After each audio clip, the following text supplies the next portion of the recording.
Hello, and welcome to the No Wrong Notes podcast, a show hosted by me, Veronica Kokos, holistic voice teacher and singer just like you. Grab a cup of tea, relax, and sit back as we discuss all things singing technique, mindset tips, and more so you can show up as the most confident and creative singer you can be. Hey y'all, this week I am answering your questions. These questions were submitted on Instagram and they cover a variety of topics, from marketing your music to questions about my daily routine. So we're going to get into things here with our first question, which says, love to sing, but I struggle to market and edit videos. How do you approach this? And I think this really speaks to the question of, how do we edit and share videos of our singing online? How should you market yourself as an artist if that is what you want to do? I should preface all of this by saying that most of what I've learned about marketing in general comes from Allie Tyler at The Voicepreneur. I've been a part of her program for, 3 years now, which is crazy. But I've learned so much from her.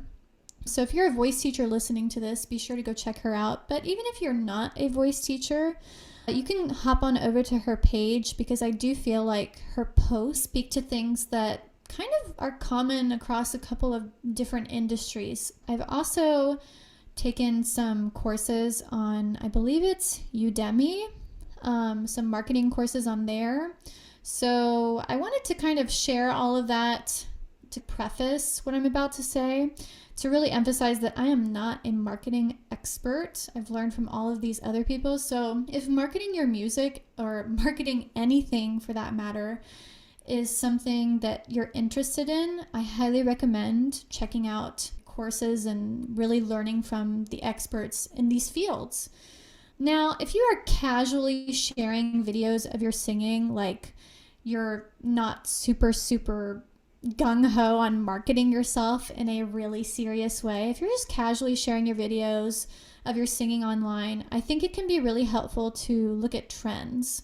What artist videos are getting the most traction online, and how can you adapt trends that are in those videos to your own music? When I think of some of what's big on especially TikTok right now, it's these videos where people are singing in really casual settings. So the videos that I've seen go viral over the past couple months have been videos where people are like singing in their kitchen or singing in a garage. I mean, those have been pretty popular for the past few years, I feel like.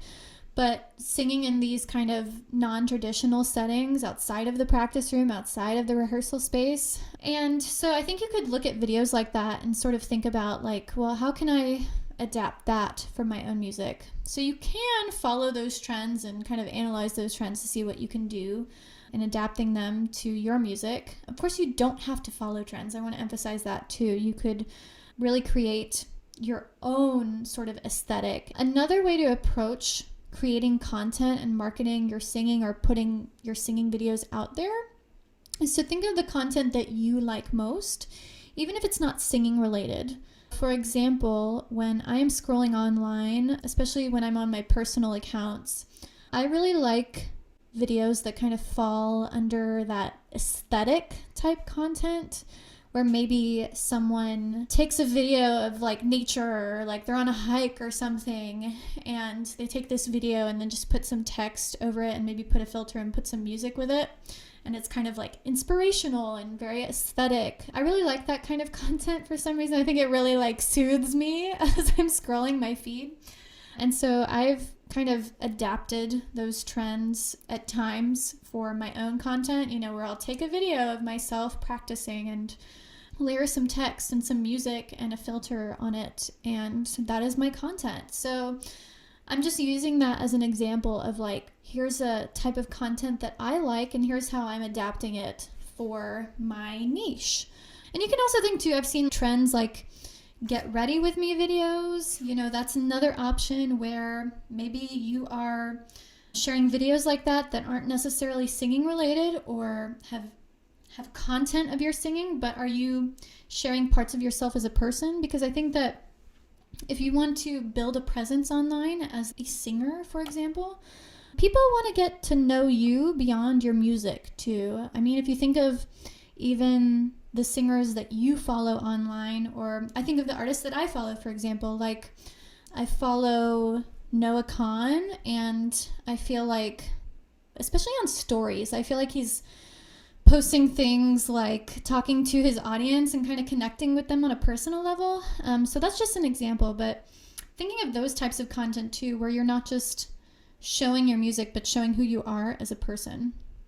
Of course, like I said, if you want to be more serious about your marketing, it can be helpful to think about your brand, like who you are, what do you value as an artist, and how you can represent that in a visual form. But the truth is that you don't need to brand yourself. Branding can help your online presence seem cohesive, but I do understand that branding can get in your head sometimes. It can feel like you need to sell and really put your music out there every opportunity that you get in this competitive and capitalist system.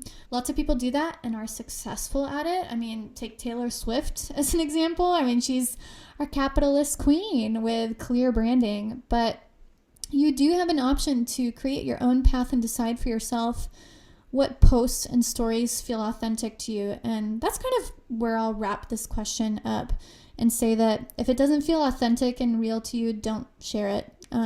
That's just a rule that I follow, where it's like, if it doesn't feel real to me, if it feels like I'm faking it, I'm not posting it. Yes, I'm going to be consistent in the content that I share, but I'll be honest and say that when I am consuming content, I feel like I can see through what people are putting out there, or at least I feel like I have the critical thinking skills to see beyond the surface level and see okay, this person seems kind of fake, and so I never want to come across that way in talking to my own audience. When I think of the community that I've created online, I really want to keep it real, and I do want to feel approachable, and so it's like, I'm not going to just share something just to share something. I want it to feel real and authentic to my brand.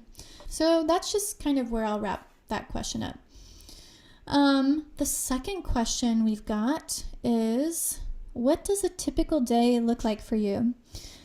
So I will just give you my typical Tuesday as an example, and I'll just kind of keep it short and sweet here. But I usually wake up around 6 or so, 6:30. Usually start the day off by doing some reading. I love to read. If you are on my mailing list, when I send out my bi-weekly newsletter, The Blooming Voice, I always have a book recommendation because I am always reading. Y'all can follow me on Goodreads if you can find me at Veronica Kokas, Kokas. I think you can look me up by name on there. I feel like Goodreads is such a, I don't know, the app itself is a little outdated for me, but you should be able to find me by name and look me up there. But love to read, so I like to start off my day with some reading, and then after that, I will practice my languages. So, of course, gotta use Duolingo. I've been brushing up on my German for over a year. I'm I think my streak is at 444 days or something like that. Can't lose my streak, but been studying German because I did study that in college, but just kind of been refreshing that. So working on my languages, and then after that, I usually get up and go for a walk, or I'll do some yoga or Pilates. I love doing yoga with Adrienne's videos. Also, Move with Nicole is another channel that I really like for Pilates. So yeah, then I do my workout, move my body a bit, and then after my workout, I will, journal and just kind of process whatever is going through my mind that day.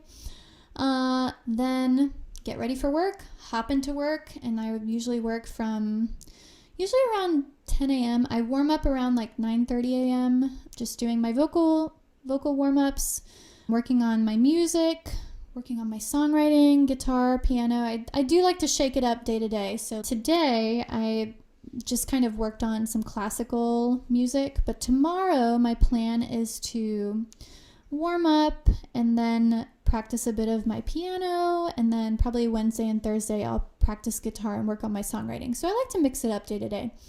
But like I said, I usually work from 10 a.m. to around 6:30 or 7 o'clock. Throughout the day, I am, teaching, doing admin work, podcasting, recording podcasts like this, creating content, all sorts of things. Working on the Curious Singer program. Busy, busy, busy. I usually teach between 4 to 6 hours a day. I'm teaching lessons Monday through Thursday, usually 4 to 6 hours throughout the day. And then once I get off work, that is when I'm fixing up dinner and we sit down to watch some TV. Tonight we're going to watch The Bachelor. That'll be premiering tonight, but last night we were watching 1,000 Pound Sisters on TLC. That show is really delightful. And we'll also watch like 90 Day Fiance. Big reality TV fans here. And we're also I'm rewatching Pretty Little Liars. So lots of like silly little shows. And then usually end my day with some reading. I love to fix myself a little nighttime mocktail. I usually like to fix myself some tea and put some like tart cherry juice in it, because tart cherry juice like stimulates melatonin production, I believe. Either way, like to make myself a sleepy time mocktail and read and then pop on off to bed. So that is my typical day. Hopefully you guys weren't too bored by that. Third question asks, are there any studies on the physical and mental health benefits of singing? So I just decided to focus my answer on some information that I collected from JSTOR. Went to the JSTOR database to do a little light research, which, by the way, I know that some of us used JSTOR in like college and, high school and whatever. But even if you are not a student or faculty member, if you're just a general member of the public like me, you can actually sign up on JSTOR to read 100 articles for free per month. All you have to do is just sign up for an account. It's pretty awesome. So that's where I gathered this information that I'm going to present. The first source is from the 2016 publication Health Promotion International, titled Singing for Respiratory Health, Theory, Evidence, and Challenges. And in the article, it actually discusses the challenges to evaluating the benefits of singing from a physical health perspective, mostly because in experiments, whether there is or isn't a control group, it is hard to single out singing as the main reason for someone's improved health, just because there are so many factors that they're exposed to outside of the experiment as well. Because in this article, it discusses a study involving a control group where participants with respiratory illness, including COPD and asthma, were given 6 weeks of voice lessons 2 times a week, and the participants reported increased health and an overall decrease in anxiety. However, the article did caution against using studies like this as the shining example, since similar studies have been done with mixed results. And that's why they were saying it's hard to single out singing as the main factor why these people's health improved, just because even though they're having voice lessons for 6 weeks, 2 times a week, yes, that can provide some benefits. That can definitely improve your singing, for one.